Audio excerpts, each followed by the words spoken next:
एक फकीर की कहानी आज आपको सुनाती हूँ, जिसे आज तक भरपेट खाना नहीं मिला था, आधे पेट खाकर ही सोता था।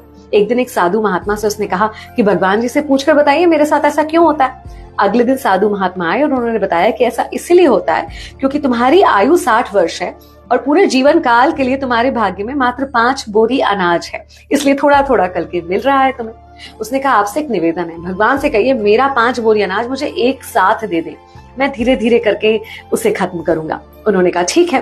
अगले दिन उसके घर में 5 बोरी अनाज आ जाता है, लेकिन वो कुछ भी सोचे बिना खुद भी भरपेट खाना खाता है और आसपास जो गरीब होते हैं जिन्होंने अच्छे से खाना कई दिनों से नहीं खाया था, उन्हें भी खाना खिलाता है।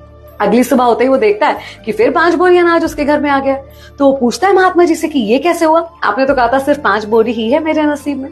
उन्होंने कहा ये इसीलिए हुआ क्योंकि तुमने अपने कल की परवाह किए बिना दूसरों के लिए सोचा और उनके नसीब का भी अब तुम्हारे पास आ गया।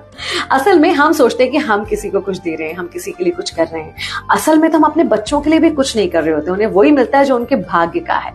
हम और आप एक निमित्त, एक जरिया हैं। तो अगर आप किसी अच्छे काम का जरिया बन पा रहे हैं तो ईश्वर का धन्यवाद कीजिए।